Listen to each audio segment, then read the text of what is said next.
From the Atonement Fargo studios on South University Drive in Fargo, North Dakota, this is That Podcast. Hey, to contact the crew, submit your questions or comments, go to atonement.live/podcastquestions. And now, here's those crazy people with That Podcast. Hello again, and welcome everybody to That Podcast. My name is Ryan Janke, and as always, I'm joined by Pastor DJ Lura and Sarah DeYoung. And today we welcome Lisa Hanson to the program. Lisa is the Director of Family Ministry and Life Groups here at Atonement, and she is also the founder of the Next Step ND, which is an organization whose mission is to advocate for human trafficking survivors here in North Dakota. Lisa, welcome to That Podcast. Yeah, thanks for having me. Yeah. You know, before we get into the important stuff, does it feel strange that we're all masked? We're all masked? Yeah. Yes. And those of us with spectacles are all fogged up Yeah, as well. I can't see any of you. Without these headphones, I wouldn't hear you. This is probably, my eye doctor has to be loving it because usually I only buy 6 months of contacts and then I stretch it for a year. Yeah. Because I don't wear them that much. But man, I wear them almost every day now. Yeah, I wish I could. I can't. Well, I think the best part is that now Sarah can make faces at Ryan, and he'll be none the wiser. Yeah, Yep. I'll know just as much as the listeners do on that end. Right.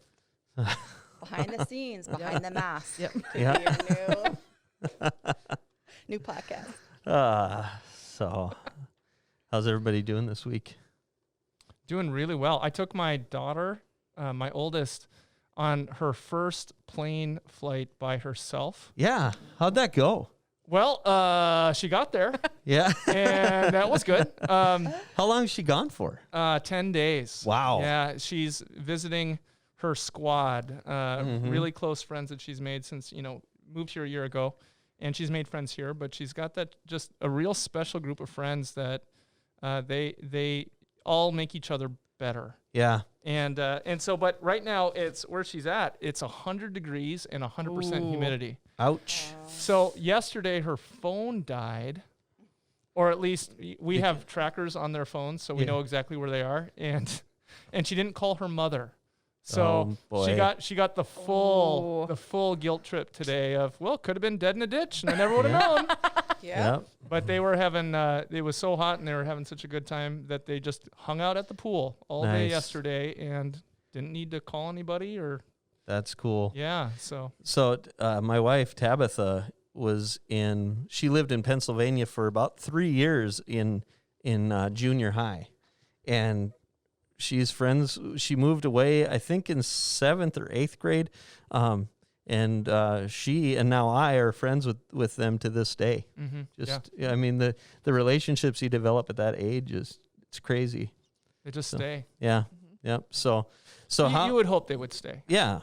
Especially nowadays where, with technology, she was talking face to face with her friends pretty much every night, playing video games with them and, talking about schoolwork with someone on, the other side of the country, and being able to keep those relationships going through that communication bonanza that we have today. Mm-hmm. So yeah, it is a cool thing. I remember as a kid, my friends back in North Dakota when I moved away from here, I'd have to write a letter.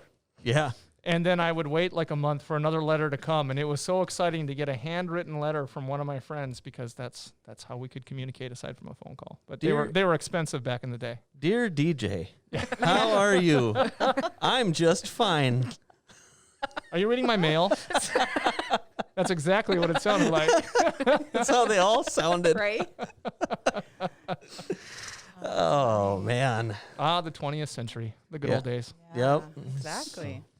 So the phone is going to be well charged for the next week or Probably whatever? not. Probably not, no. But Is that the success phone? yes, it is. See, me and your daughter, we have a connection because we both still have successes. So we are in a support group. Yes. So when she comes here, she knows where my charger is so she can be charging because I know her problems. So What is a success we have a phone? bond, huh? The 6S. Oh, It's it's a version of it's iPhone version. 6S. Yeah, Oh, it's an older one. I'm not an iPhone person. That's your problem, Ryan. That's not a problem at all, Sarah. Yeah, ours is going to be in Bonanzaville soon. So Yes. tell her, hold on to it. Collector's item. Might So, be. Exactly.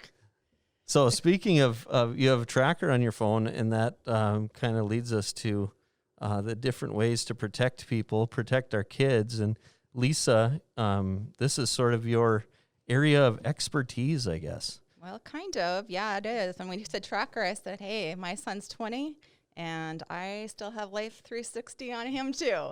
You know what? I said, he can delete it if he wants, but then don't call me when you lose your phone or you want to know where Well, I he can't am. call either. you. Yeah, for true. Right? This is the problem though, because I have the opposite problem where most of my friends all have iPhones. My parents both do.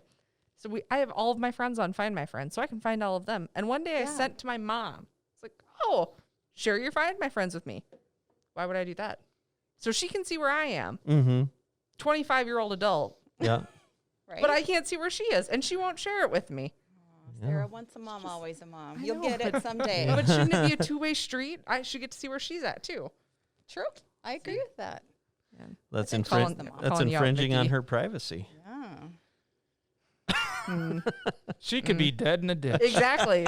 Right? And I've heard that line before. Oh, man. So is my kids, because sometimes they look like they're in a field on Life 360. And I'm like, where are you? We're in a field. Like, and with my work, you know, I'm always the mom, you know, the human trafficking mom. So when I started this work, you know, my kids have had, you know, been a little bit more in a bubble, and I've had shorter leashes on my kids than the rest of them because I know too much behind the scenes of what does, you know, what it is reality, where people think, oh, that's never going to happen. I'm like, you know, it does. Yeah. So, Well, tell us about the Next Step ND, kind of how and why you got started with that organization. yeah, so that started, gosh, I think I started that about 8 years ago. It started right here at Atonement when I was doing women's ministry.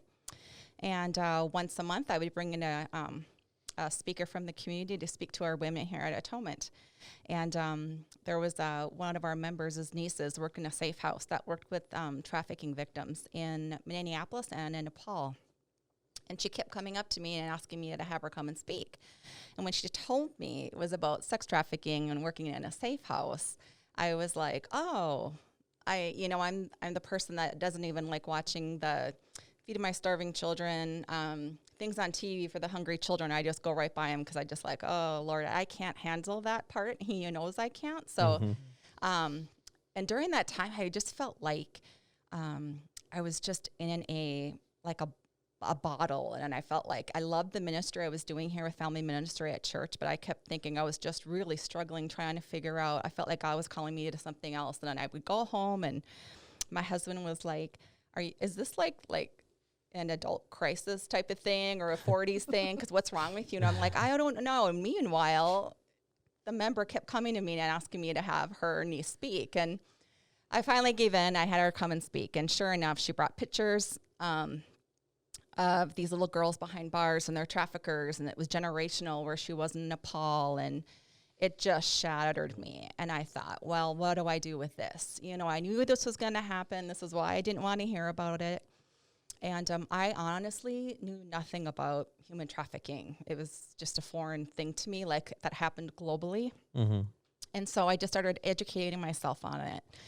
I'd just be Googling human trafficking and going on certain websites. And it wrecked me for like a whole year because it was an evil that opened up these doors that I didn't know the depth of human trafficking, especially sex trafficking, and the age of these girls and little boys. And when I figured out it was right here, it's like, this isn't a global problem. This is in the United States. And then I'm like, this isn't just in the United States. This is in North Dakota. And then I'm like, this is a problem in Fargo. And then it was during that time, I think my daughter was 12. And I thought, my daughter is the age that traffickers are looking for. And so I started looking for organizations in our town and North Dakota to try to figure out how I can just plug in. Couldn't find any. They just weren't doing that work yet. It was just so new and you didn't hear the word yet. And so I actually showed a documentary here at church called Nefarious. And it's just a documentary about human trafficking globally and internationally and just what's going on in the United States. And I had a lot of people come to that.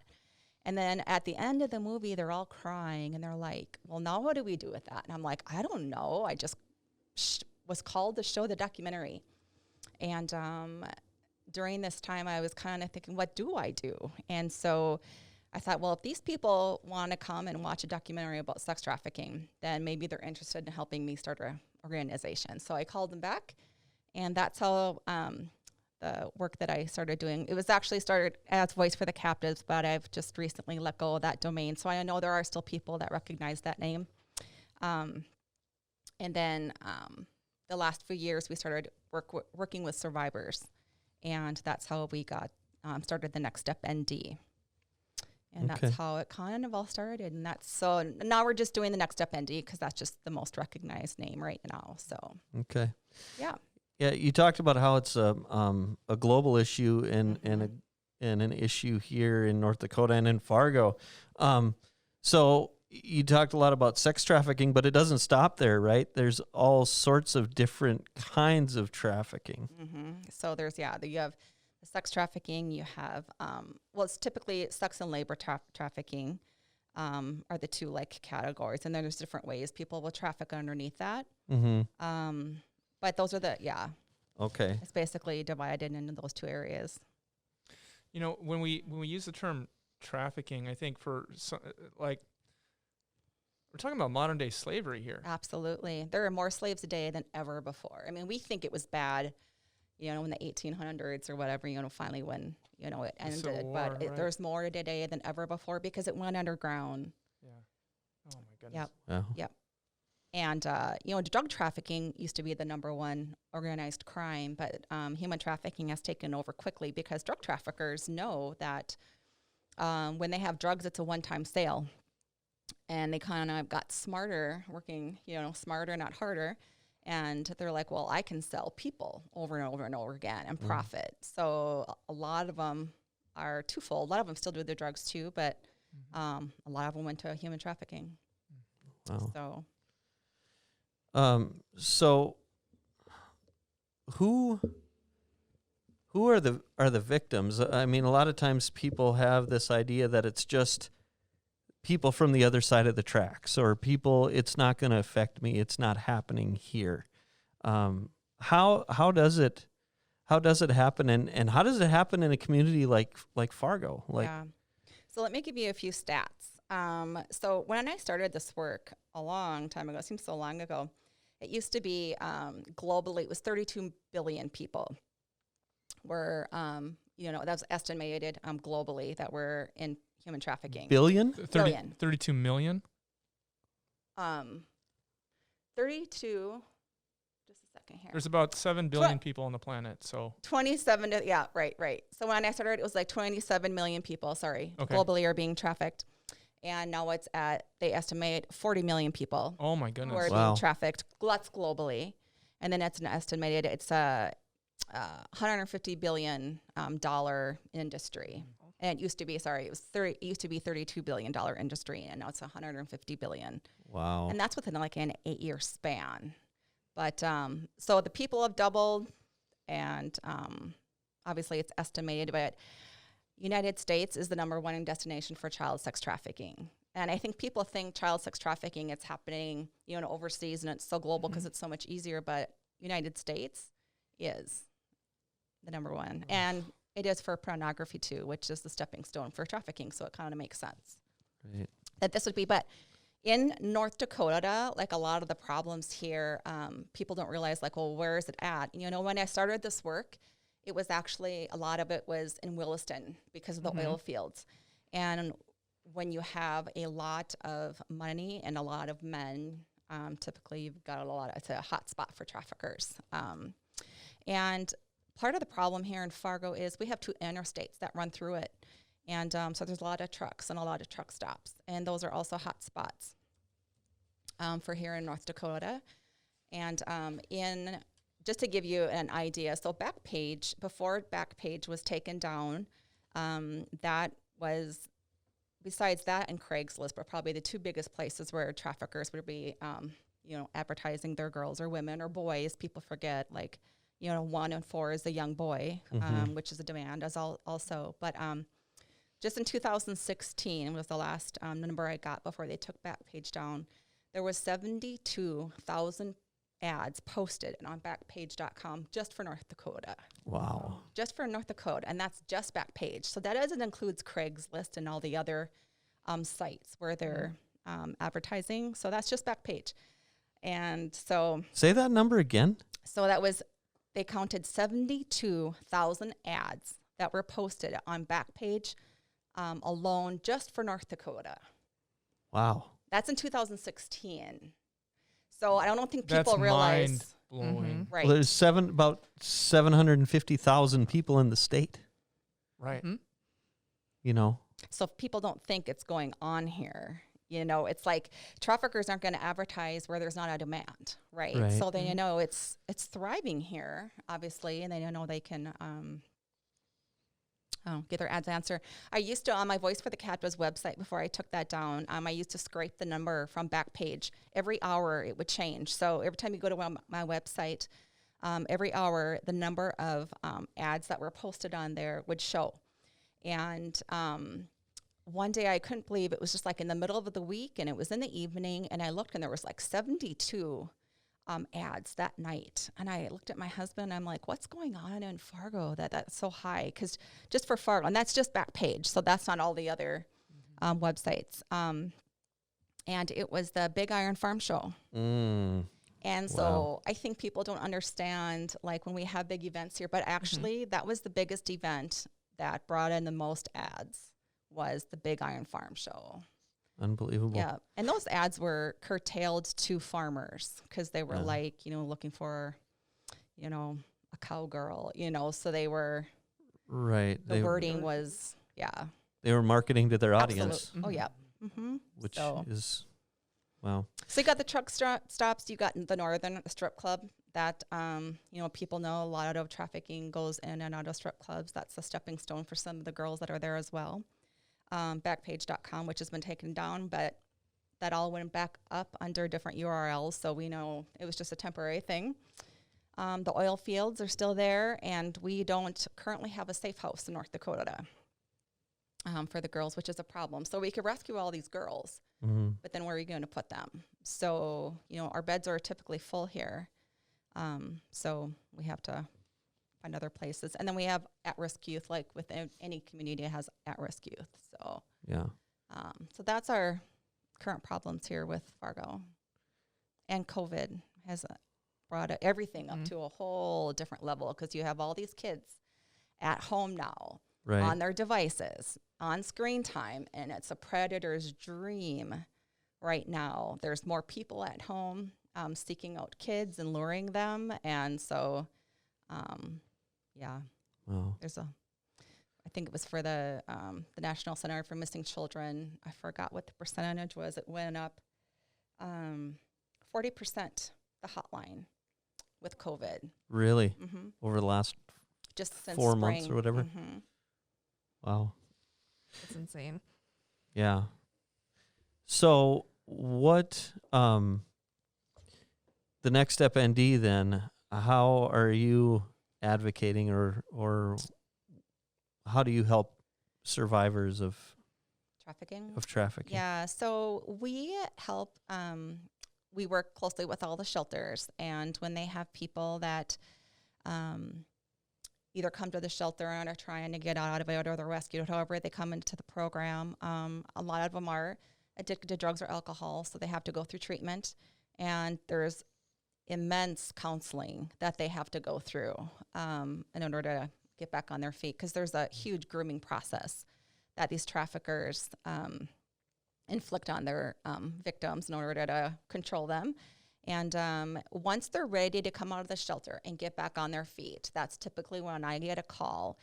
They have such limited resources here for women and men. I've been called to help with, there was a man that was lured here from Mexico for a farmer, and he was labor trafficked. And they called me because he needed a car to get to a job, because he still wanted to send money back to his family is why he came. But he had severe injuries from this farmer and all, you know, labor trafficking him. So it's not always women that we work with. But once they call me, I mean, we help them. We have never turned a request away from the shelters. They have to be working with, they have to have a social worker. I don't take girls right off the streets. I have gotten many calls from girls off the streets. And if I were to help them where they're at, I would be enabling them to stay where they're at. And that's why I don't go there. So I connect them with the shelter or somebody to help them get out of that situation. But I help them. The most requests we get for the girls is rent and deposits. We help them with their utilities, lights, electrical, a lot of baby needs. The girls are pregnant, medical needs, medications, clothing, food, car repairs, vehicles, gas. Yeah. Gas cards are a huge thing for them. Transportation, local transportation. I helped somebody, they had no beds for a girl that was pregnant and she was living currently under a bridge, and she was a trafficking victim. So I put her up in a hotel until they had a bed open for her. So there's just a lot of scenarios and things that I get requests for. So that's where all the donations and everything goes, is for that. So is to help them so that, because if they can't get those needs, they're going to go right back to where they were before. A lot of them do. They're in survival mode. They come out of the shelter, and the shelters here, they have very limited budgets to help with the things that I'm able to help with. And they have to split it with all the other shelters. And so, that's why I get a lot of requests. But, and we don't have a safe house to put them in. So they're looking for beds here. And they get them in low-income housing, but these girls come out, or men, and when you're a trafficking victim, you have felonies.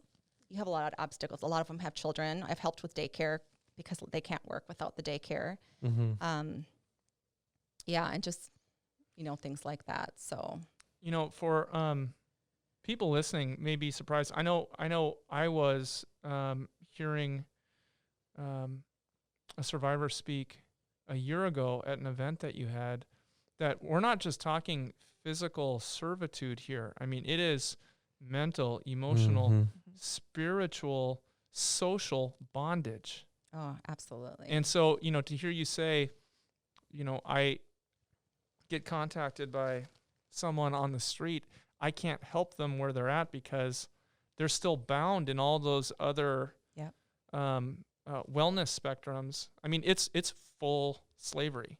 Oh, absolutely. And I think it's such a stigma for people to think that, well, these girls have cell phones, right? And they walk around, they look free, where they're at, because, they know, like, these traffickers, they're very, very clever. They know what they're doing when they have those victims. I mean, they can spot them. They look for the vulnerable people.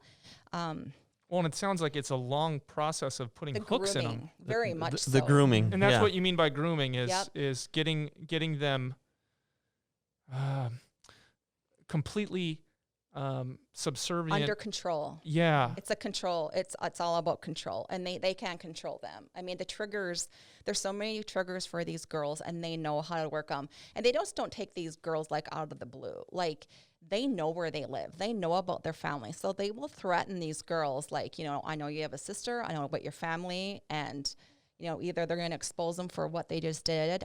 Theresa Flores, she has a book called The Slave Across the Street. And she came from a middle-class family. They were very involved there in their Catholic church and with their priest. And she wanted to go to this boy's apartment. She was 15.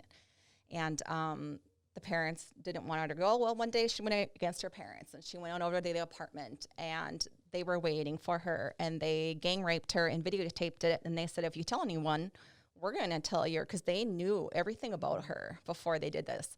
They already befriended her with somebody within the school, because traffickers sometimes, a lot of the times, they befriend not just men to, go out and look for girls, but it's girls, because they know it's just going to be more receptive to girls befriending girls. But they got out of the apartment, and they said, if you don't do what we do, we're going to tell, your whole family is going to be ruined. And so for 2 years, every day, like after school, they were watching her from her school where she'd walk, and they were following her in the car to a hotel or wherever, and, where she was having to serve men. for 2 years. But that's just not uncommon, because that's typical. I mean, that's more typical around here. How that will look is people befriending these, girls and luring them somewhere else and finding out that it wasn't for a job. Yeah. It wasn't, So how does somebody who, like, if I'm out at Target and I see somebody who you kind of get that gut feeling of, I feel like they are in danger. How do you help in that situation, or how can you kind of, What can you like, do? who do you call? Who do you? I've gotten calls from people too, just saying, "Oh, I see something that doesn't look right, Lisa," and I've called the police department, and that's all you can do is honestly call 911. You can call. There's a human trafficking hotline number that you can call, but they're just going to call your local police department in any way. But at least it's a local hotline. Then they can, find, your local police department. There's texting numbers out there that you can text. But the problem is a lot of people don't want to get involved, and they see things that don't look right. And your gut feeling. And I've seen things that I'm like, people need to be more vocal and step up and, be calling and contacting. If you're wrong, you're wrong. But what if you're right? How many girls have been out there that are like, I wish someone would notice me out here. It's like, I can't leave. I have a phone because my trafficker needs to know where I'm at. But they're not going to go anywhere. I mean, even if the trafficker, it's very hard to prosecute a girl who has been, say they have a sting and they get these girls and they get the trafficker to get these girls to talk. They're deathly afraid. They're like, you got my trafficker. He's got so many contacts outside here. And I know if I talk, my family's going to be in trouble, or my daughter is going to be in trouble. So they won't speak. So that's why they needed the safe harbor law. So these girls can speak against the trafficker and not be prosecuted in the process. But but the grooming, yes, people don't realize. I talked to Erin Prochnow. She's the director at the YWCA, and she said for the girls, they have 2 units for trafficking victims. It's not a safe house. They just have 2 units just for trafficking. That's all we have in the United States. North Dakota is 2 units for girls. And it takes them 3 times the resources to help a girl out of trafficking than it does a woman who's in there for domestic violence. I'm not minimizing domestic violence at all. I'm just saying the process to get these girls, because the mental and emotional, they have just been wrecked, like to break through that barrier, and they have so many triggers, and it's a really long process for them. Yeah.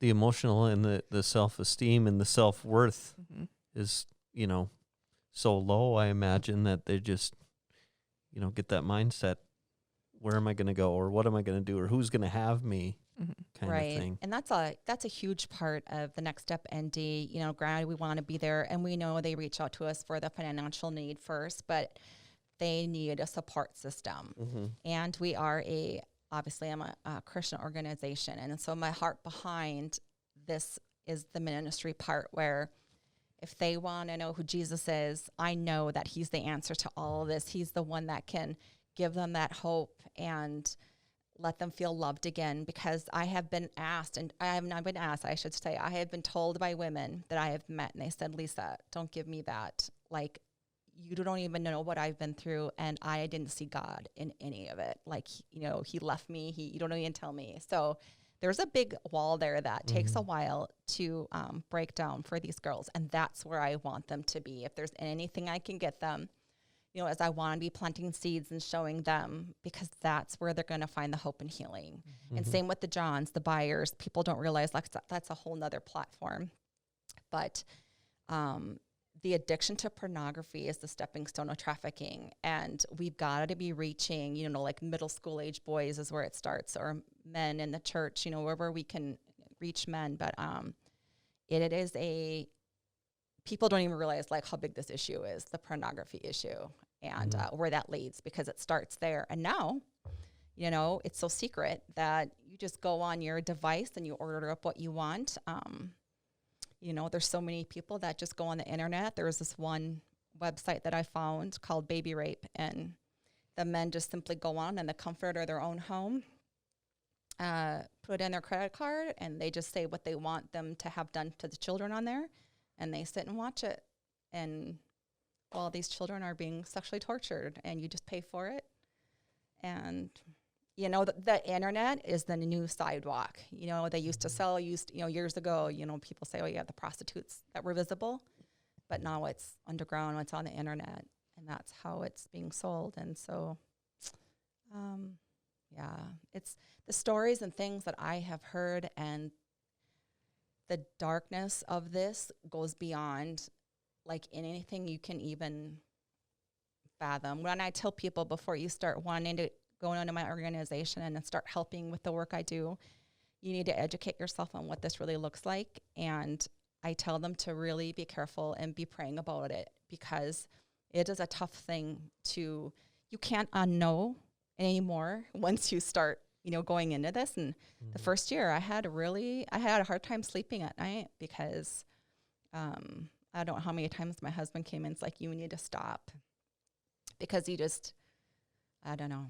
And the word sex trafficking, just saying that to people should be enough for me. Like, for me, it should be on the front of every paper every day for people to say there are children they're sex slaves. You know, these are the buyers. The demand is for girls that are age 12, and they're getting younger and younger. I just read about a little girl, she was 6 months old, being trafficked for sex, and the parents, I believe, were selling her. And what's sad about this is how young these girls are. The demand's there. There is such a huge demand, and there's no mold for a John. These are people these are your neighbors. These are coaches, doctors, you know, I mean, I hate to say pastors, but I want people to think that, oh, you're just safe with anybody, because, you know, educating your kids is so huge. And the phone thing, DJ, it's like, you know what your kids are on and who they're talking to, because that's how they're being lured, and you just gotta be careful. So, having educated yourself and having seen the evil in the world, and I mean not in a figurative sense, I mean you're seeing literal evil in the world, what have you needed to do to strengthen yourself to be able to shine light in such darkness? Like, how do you strengthen your soul? Yeah, you know, I'm not gonna lie, and I hate, you know, it feels embarrassing to admit, but there's been many times I wanted to quit, and I thought, I can't do this work anymore, and I thought, and then all of a sudden, out of the blue, God will like do something. I will get a call. I will have some sign that he shows me. It's like, I am not done with this. You know, I called you to do this work. And there's been, or I'll get a call from a friend or one of my people on my team, or I get somebody just reaches out for a speaking engagement, or God just knows. And I do have to take time away. You know, I have a lot of people that say, oh, Lisa, I just watched this documentary or read this book. I'm like, you know, I don't need to keep reliving that and keep like, you know, feeding myself like all these stories and stuff. I'm kind of done with that. I don't do that anymore, because it's just constantly on your mind, and it gets so dark. And I know spiritual warfare like I have never known it. Once I started this work, I didn't even really understand spiritual warfare until I started this work. Because when you put your feet on the ground for something that God would call you to, there is an enemy that is pushing you back, and he will come at you through your family, through your work, through, you know, when I have events, I know that week or leading up to it, everything just goes bad for me. And you better be in prayer, and you better have a prayer group and people praying for you for protection.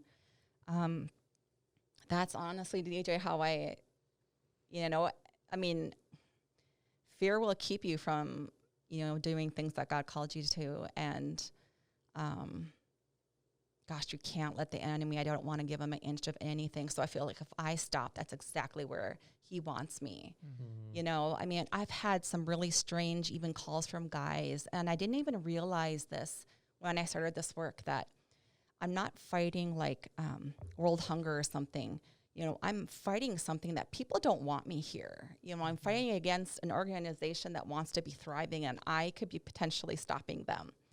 And I've had some weird calls and things, and my husband was like, gosh, you know, we have kids in our house. And so I started trying to stay more anonymous. I know, like, a local magazine asked to put me on the front for their thing, and I'm like, nope, I don't want to go there. I try to stay as anonymous as I can. I don't post my meetings anymore. Because it's very scary, but, you know, but yeah, spiritual warfare is real. And I'm always having people pray and spending time in God's scripture and word. I mean, that is where you fight. But, so yeah. Wow. I don't know what else to say to that, but Yeah. Well, God bless you and keep you. Yeah. yeah, thank you. DJ mentioned the event last year. And unfortunately with COVID, you had to push this year's event back, but can you tell us about the event and what it typically looks like and what it'll hopefully look like next year? Right. So we started an event called Purses for a Purpose because we had brought Kelly Minter here as a speaker, a Christian speaker, and she highlights a ministry at each town she goes to speak to. And they chose me as the ministry, but in order to qualify, I had to have a tangible something for women to be able to plug into, which was really hard to think of because I don't have a house where people can come rock babies or something. So I'm like, what am I going to do? So we came up with Purses for a Purpose where people could bring purses. And then we stuffed the purses with like 10 items that the women typically don't get in the shelter, you know, hairbrush, lotion, hygiene items, you know, little things like that. And we also put a wooden cross on top with a note, and we stick that in the purses. And so we have people donate those, and those are given out to all the state in North Dakota. All the shelters, first responders, those are given out to trafficking victims. And it's just kind of a way to make that first contact with them. And, you know, once they're ready, they can contact us, and, you know, we can make that relationship. But, and then, gosh, what was the other part of your question? I'm sorry. Oh, yeah. So we had some speakers come and share about their experience as well as part of the community that also fights this, and our community officers and stuff. And we had to postpone that this year, obviously, due to COVID. It was supposed to be this September 15th. Now it's postponed to next September 16th. So, yeah, people just, you know, part of it's fundraiser, and the big piece I really want people to get is the education piece. You know, when I first started this work, there was no awareness, and I can't fight something people don't know about. So the first part of everything I did was speaking engagements wherever I went, because people needed to know what this looks like. And so that's just a huge part of the community part is the education for the Purses for a Purpose.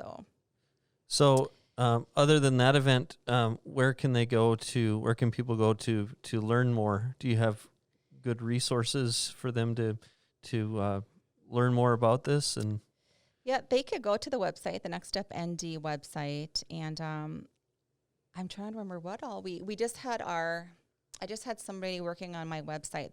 We were redoing some of the things on there.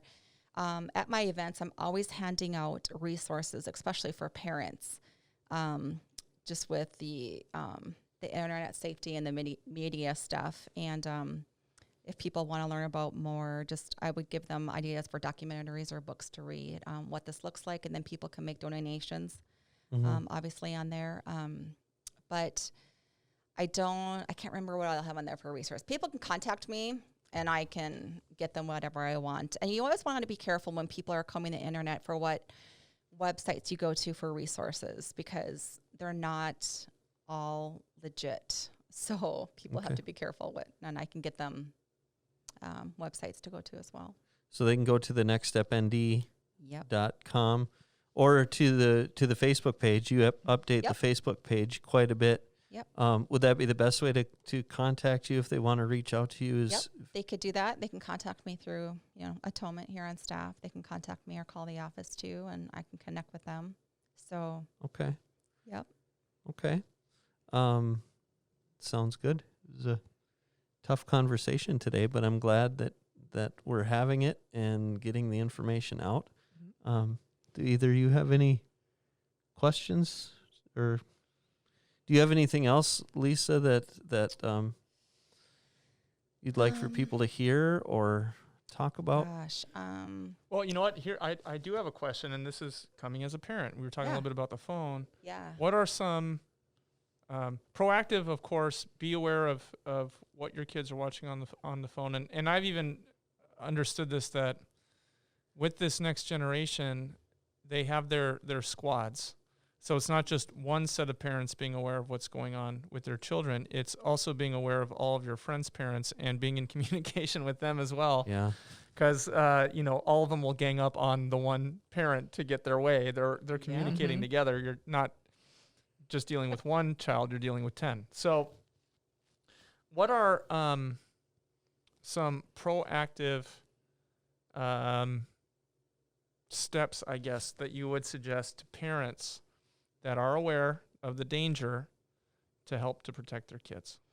So first thing is you've got to be talking to your kids. And I know one of the things I really wanted to get in when I started this work is there is no education about this in the schools. And those kids are the victims. And I think it's just that.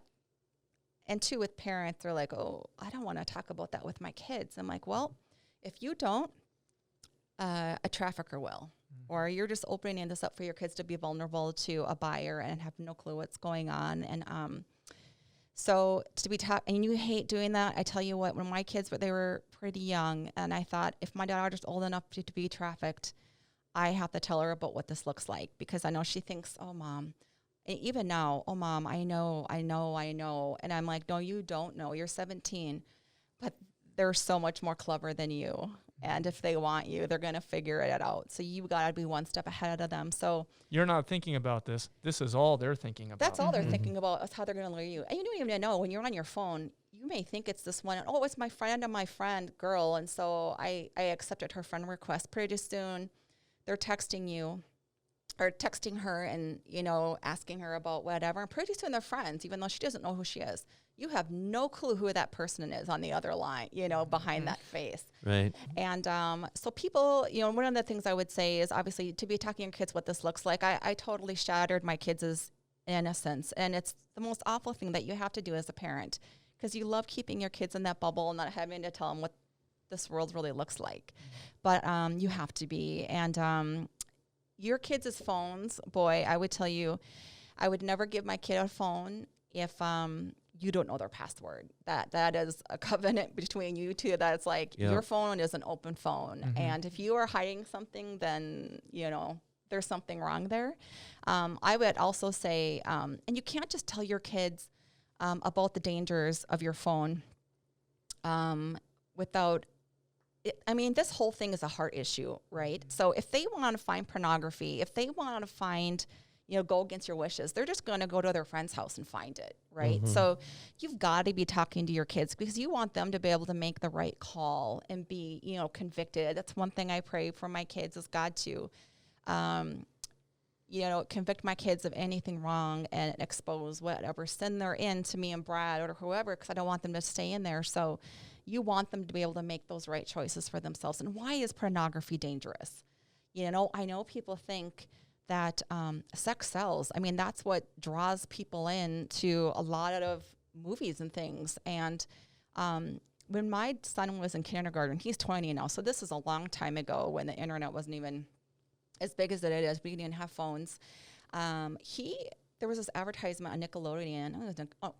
Cartoon Network. And they kept advertising to go online and have your parents help you play the Scooby-Doo game. And he really wanted to play the Scooby-Doo game. So I thought, oh, okay. Well, he wasn't in the room. And I thought, okay. So I went on Google. I typed in Cartoon Network. I clicked on the first thing that came up thinking that's what it was. And it was cartoon pornography. And that was an eye-opener. I thought, you don't realize that they are looking for your kids. And they're going to reword things and market things to where they know what your kids are looking for, and they're going to try to pull them in, because that's just the evil of our world. And the pornography is the biggest thing for me. Other things I would do is when your kids are wanting to play a video game or any type of media thing, go on like plugged in online, look for a place that you can type in whatever, a book or a movie, and look at their reviews. Look at what they're going to see. Plugged in online is a great movie review, book review, video review, and they break down, this is the violent content your kids are going to see. This is the swear words your kids are going to hear. This is the sexual content. And I'm always most concerned about the sexual content because, especially for boys, they cannot unsee what they're going to see at a very young age. And even though when they see those things in a movie, they're like, oh, I shouldn't have looked at that, but I liked it. And I'm wired to want to see more because we're sinful in nature. And, well, and especially up until the age of 20, our brains are still growing. Yes. And every experience, we talked about this a couple of podcasts back, that we are such suggestive beings. Yep. What we take in is going to have an effect on us, not just food, but what we consume with our eyes. Absolutely. And it actually rewires the brain. Oh, yeah. Which makes it much more difficult to then, like any type of addiction, it makes it much more difficult to move away from it because you've become physically dependent and desirous of what your brain has been wired to be desirous for. Yep. Average age of boys into pornography is age 8. So if you think about age 8 and exactly what you say to DJ, I've listened to, I've gone into certain seminars about pornography, and the effects is the same as cocaine. And people don't realize, and I think it's even worse because once you see it, you can't unsee it. So say you have a drug problem, right? You can pull the drug away, right? But when it's a pornography issue, you can't unsee those images. They are constantly feeding you. And you're constantly, for the rest of your life, having to fight those images. So for men that have pornography issues, I think it was deemed as one of the new health crises in certain states, which is great because it needs to be. Yeah, so that's probably the biggest thing for me, though, is pornography stuff. You can also, because you just don't want your kids to fall on those sites, right? So you can also put parameters on their phones. Bark is a great one. And I know you have to you call the place and they actually monitor your child's phone. They monitor their texts and everything that they're doing. And a lot of parents are like, oh, well, that's just an invasion of their privacy. I'm like, you know what? They have stopped so many kids from suicide and have been able to stop with the trafficking stuff. And, because you're only, as a parent, you're notified only when they come across content that you need to know about, if it's anything related to any type of, sexual content or bullying or anything like that. So I think that's also, and with your TV and like you said, when your kids go to other people's houses, it's like, your house is secure. But what about the other parents and what are their parameters? You let your kids watch PG-13. Oh, they let their kids watch some R's then, but so talking with your kids and guarding their heart and wanting them to make those choices for themselves is huge. Yeah. It's huge. Do you have, for men out there who might be struggling with pornography, where can they go for help with that? That's a good question. There are some support groups in town. There is also I heard at one of my sex trafficking conferences, there was a man who spoke, and I'm trying to, when you said that, I can see the book, the DVD. He has 2 series. Gosh, I can't think of it right now, Ryan. I wish. Anyway, if somebody texts me or emails me from the church, I will get that resource for you. But it is a great DVD study to help men with the struggle of pornography. I wanted to do something at the church, thinking like, I know people are like, well, Lisa, who's going to come to that? Because then they're like self-identifying, right? I have a problem, so who's going to come to that as a man? I'm like, you know what? I think every man should go through something like that, because whether you have a son or have a brother or, other men, right? So what if someone confides in you? How are you going to help them, Right. So it's so important for us to have mentors and other people that men can talk to, because, a lot of the men, a lot of married couples, they're not, their spouses are just in shock when they find out their husband has a pornography issue, or they're buying girls, because 80% of the buyers are married. And that's a huge percentage, 80%. When I heard that statistic, I was just floored. And I thought a lot of the wives don't even know. Right. And because it's such a secret thing. So I just want all men to know how to care for and mentor and help people with that struggle and carry them through that, even if they don't have that problem themselves. The book name is going to come to me, and I've heard so many men that have gone through it, and as soon as it comes to me, Okay. I'll let you know. But All right. Okay. Well, thank you again, Lisa, for coming in. I have a lot of, or we will have a lot of the things that we talked about in the description. The Girl Across the Street. The Slave. The Slave Across the Street by Theresa Theresa Flores. Yep. And then I will get the name of because I really want people to have the name. And if they want to borrow the study from me, they sure can. Okay. So I will, if you want to, I'll get that to you as well. Okay. And the website is thenextstepnd.com. Right. Or find the Next Step ND on Facebook. I also have a phone number for the National Human Trafficking Hotline, plugged in online, and the Bark app that you were talking about, all in the description. And resources. I can get you resources too of different things people can watch or bring home to your kids. Sometimes it's easier to have a DVD to talk about with education materials to talk about your kids too. So I can get you that, because there was a lot I didn't talk about with resources and stuff. But okay. So people can reach out to you on Facebook or at the website, or call here. Yep. And all right. Well, for Sarah DeYoung, Lisa Hanson, and Pastor DJ Lura, I'm Ryan Janke. And until next time, have a great week.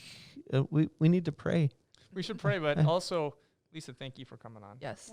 Thank you for I think having Ryan me. said that, but it's just, like I said, the first experience that I had with any of this was from you sharing and doing the prayers, the Purses for a Purpose event shortly after I came here. And you hear about this stuff. It's always that problem that's over there, but Right. it's not. It's there is modern day slavery, and it is prevalent, and it is happening. Yeah. And thank you. Well, this is huge, and for people to be talking about it. So anybody can do this work. God just called me to do this ministry, but anybody can take resources and start talking about it. And on July 30th, I know you mentioned, Ryan, through Operation Underground Railroad, but it's, what was it? Oh, yeah, July 30th, World Day Against Human Trafficking. Yes. So they want people to rise up and get loud about this problem. Yes. And, And if we all rise up and get loud, then something can be done. Right. Yes, Right. exactly. Awareness is key. So I appreciate you guys having me on and being able to speak, and that's a huge part of the prevention. So, well, let's pray. That's where our strength comes from. That's right. That's where we restore our souls and get connected with a God of goodness and love and justice, who is working to bring deliverance to all the captives. Let us pray. Gracious God, we thank you for all your blessings, and we pray, Lord, that you would bless the work of Lisa in bringing awareness as well as resources to those who are in need, awareness to the public of the evil of trafficking happening all over the place.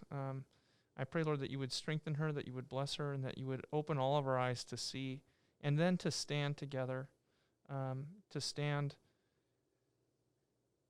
with justice and love, that we could see an end to slavery in our time. Again, we thank you, Lord, for these opportunities to hear these hard realities that are going on in our world, and that we would turn and seek your deliverance and trust in your guidance to bring about true justice and true freedom for those who are suffering. Bless us as we go from this day, and bless all who have heard this conversation. In Jesus' name we pray. Amen. Amen. Amen. Thank you. Thank you. Yeah. Play us out.